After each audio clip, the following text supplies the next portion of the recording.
বারবার যুক্তরাষ্ট্র ও ইসরায়েলের হামলার পরও থামেনি ইরানের বিমান প্রতিরক্ষা ব্যবস্থার উৎপাদন ও সরবরাহ। বরং যুদ্ধ চলাকালীন কিছু প্রতিরক্ষা সরঞ্জামের উৎপাদন হার আগের চেয়ে আরও বেড়েছে। এমন তথ্যই জানিয়েছে ইরানের ইসলামিক বিপ্লবী গার্ড বাহিনী বা আইআরজিসি। আইআরজিসির অ্যারোস্পেস ফোর্সের এক ঊর্ধ্বতন কর্মকর্তা জাতীয় টেলিভিশনে দেওয়া এক সাক্ষাৎকারে এ তথ্য জানিয়েছেন। ইরানের একটি ভূগর্ভস্থ সামরিক ঘাঁটিতে ধারণ করা ওই সাক্ষাৎকারে প্রথমবারের মতো যুদ্ধের সময় মার্কিন ও ইসরায়েলি ড্রোন এবং একটি যুদ্ধবিমান থেকে উদ্ধার করা বিভিন্ন সরঞ্জামের অংশবিশেষও প্রদর্শন করা হয়।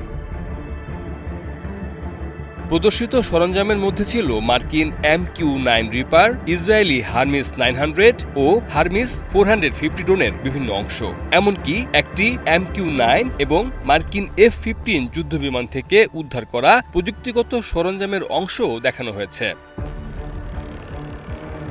ইরানের দাবি, দেশটির নিজস্ব বিমান প্রতিরক্ষা ব্যবস্থা এসব আকাশযানকে প্রতিহত করতে সক্ষম হয়েছে। ইরানের সংবাদ মাধ্যম মেহের নিউজ এজেন্সি এক প্রতিবেদনে জানিয়েছে এ খবর।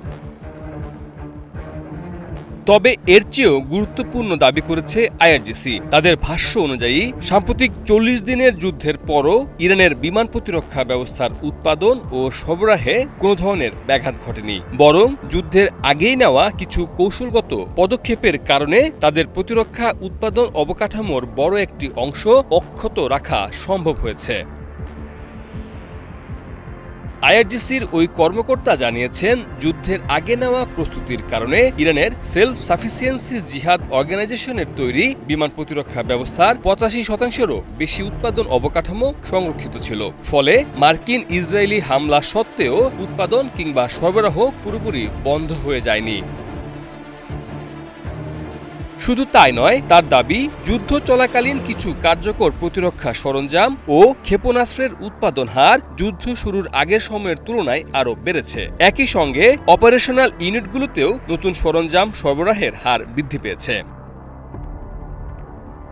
ইরানের জন্য বিমান প্রতিরক্ষা ব্যবস্থা কেন এত গুরুত্বপূর্ণ সেটিও স্পষ্ট। কারণ সাম্প্রতিক সংঘাতে মার্কিন ও ইসরায়েলি বিমান ও ড্রোন হামলা মোকাবিলায় আকাশ প্রতিরক্ষায় ছিল তেহরানের অন্যতম প্রধান প্রতিরোধ ব্যবস্থা। ফলে এই ব্যবস্থার উৎপাদন অব্যাহত রাখা মানে ভবিষ্যৎ যে কোনো হামলার জন্য নিজেদের প্রস্তুত রাখার চেষ্টা।